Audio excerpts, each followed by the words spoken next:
Trump நிலையற்ற தன்மை. காரணம் ட்ரம்பா?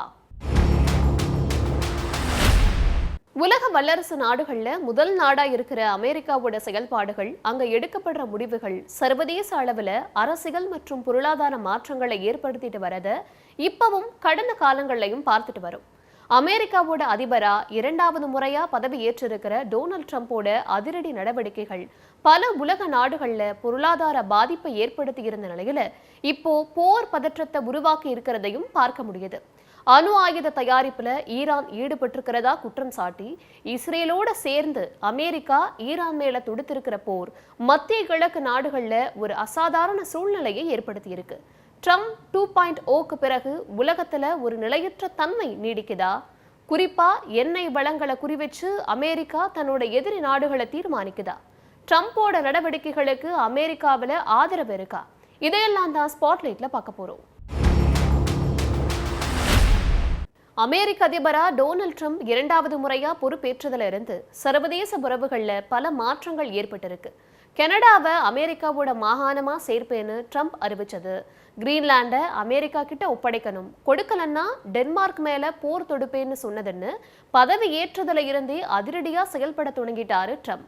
அமெரிக்கா ஃபர்ஸ்ட் கொள்கையை இன்னும் தீவிரமா அமல்படுத்தின ட்ரம்ப் உலக சுகாதார நிறுவனம் உள்ளிட்ட 66 சர்வதேச அமைப்புகள்ல இருந்து அமெரிக்கா வெளியேறதா அறிவிச்சது உலக நாடுகளை அதிர்ச்சியில ஆழ்த்துச்சு.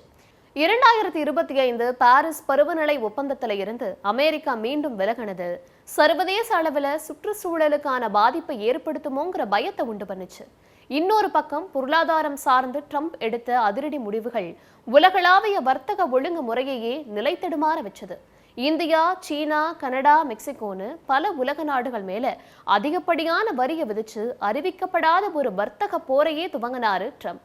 மேலும் ஐரோப்பிய நாடுகள் அவங்களோட பாதுகாப்புக்கு அமெரிக்காவை நம்பி இருக்காம அவங்களே அவங்க பாதுகாப்பை பார்த்துக்கணும்னு சொன்னது நேட்டோ நாடுகளிடையே ஒரு பெரிய விரிசலை உண்டாக்கி இருக்கு. ட்ரம்போட இந்த மாதிரியான யூகிக்க முடியாத நடவடிக்கைகள் உலக நாடுகளை ஒரு பதற்றத்துல வச்சிருக்கிறத பார்க்க முடியுது. இப்போ துவங்கி இருக்கிற ஈரான் போருக்கு ஜனவரி மாசமே அமெரிக்கா பிள்ளையார் சூழி போட்டதையும் கவனிக்க வேண்டியிருக்கு.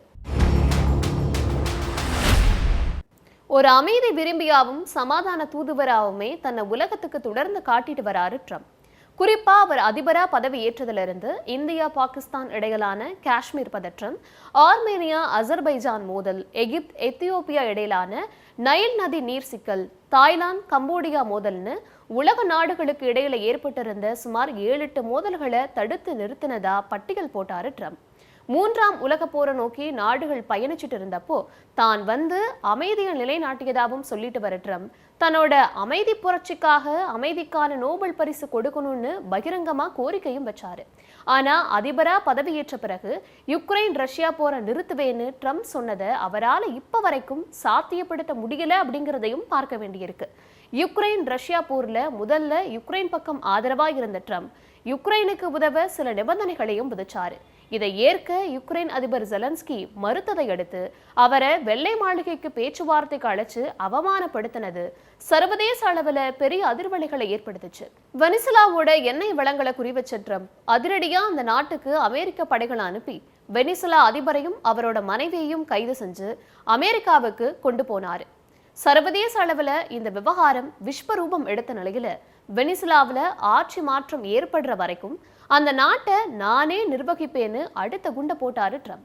இப்போ ஈரானோட நடக்கிற போர், நைஜீரியா மற்றும் சோமாலியாவில் அமெரிக்கா ராணுவ தாக்குதல்களை தீவிரப்படுத்தினதுன்னு ட்ரம்போட 2வது ஆட்சி காலம் ரொம்பவுமே ரத்தமும் சத்தமும் நிறைஞ்சதா இருக்கு. உலக நாடுகள் மேல அதிரடியா இறக்குமதி வரியா ட்ரம்ப் விதிச்ச வரிகளுக்கு அமெரிக்காவிலேயே பலத்த எதிர்ப்பு கிளம்பினதையும் பார்க்க வேண்டியிருக்கு. ட்ரம்போட நடவடிக்கைகளுக்கு பெரிய முட்டுக்கட்டைய அமெரிக்க உச்ச நீதிமன்றமே போட்டதும் கவனம் பெற்றிருக்கு. அமெரிக்காவில் பிப்ரவரி 20, 2026 அதிபருக்கு எதிரான ஒரு பரபரப்பு தீர்ப்பு வழங்கப்பட்டிருக்கு. அதுல அமெரிக்க அதிபருக்கு தன்னிச்சையா வரி விதிக்கிற அதிகாரம் இல்லைன்னும் அது நாடாளுமன்ற காங்கிரஸுக்கு தான் இருக்குன்னும் நீதிமன்றம் தெரிவிச்சிருக்கு. இது ட்ரம்போட பொருளாதார திட்டங்களுக்கு கிடைச்ச பெரிய பின்னடைவா கருதப்பட்டுச்சு. அமெரிக்க நீதிமன்றத்தை தாண்டி செனட் சபையிலையும் ட்ரம்புக்கு எதிர்ப்புகள் கிளம்பி இருக்கு. தற்போது செனட் சபையில ட்ரம்பின் குடியரசுக் கட்சிக்கு 53க்கு 47 அப்படிங்கிற கணக்குல பெரும்பான்மை இருக்கிறதால ட்ரம்போட நடவடிக்கைகளுக்கு எந்த எதிர்ப்பும் இல்லை. ஆனா இந்த வருட இறுதியில நடக்க போற இடைக்கால தேர்தல் ட்ரம்போட தலைவிதியை தீர்மானிக்க கூடியதா இருக்க போகுது. ஒருவேளை செனட் தேர்தல்ல ட்ரம்போட குடியரசுக் கட்சி தோற்று போய் பெரும்பான்மை கைவிட்டு போனா ட்ரம்பால புதிய சட்டங்களையோ வரி விதிப்புகளையோ அதிரடிகளையோ செய்ய முடியாது. ட்ரம்புக்கு எதிராக எதிர்க்கட்சிகள் இம்பீச்மெண்ட் போன்ற சட்ட நடவடிக்கைகளை கொண்டு வரவும் வாய்ப்பு இருக்கு. அதே போல ராணுவத்திற்கான நிதி ஒதுக்கீடு, நீண்டகால போர்களுக்கான செனட்டின் அனுமதின்னு பல தடங்கல்களுக்கு சாத்தியம் இருக்கிறதால ட்ரம்போட அதிரடிகளுக்கு அது ஒரு வேகத்தடையா இருக்கிறதுக்கான வாய்ப்புகள் இருக்கிறதா எதிர்பார்க்கப்படுது.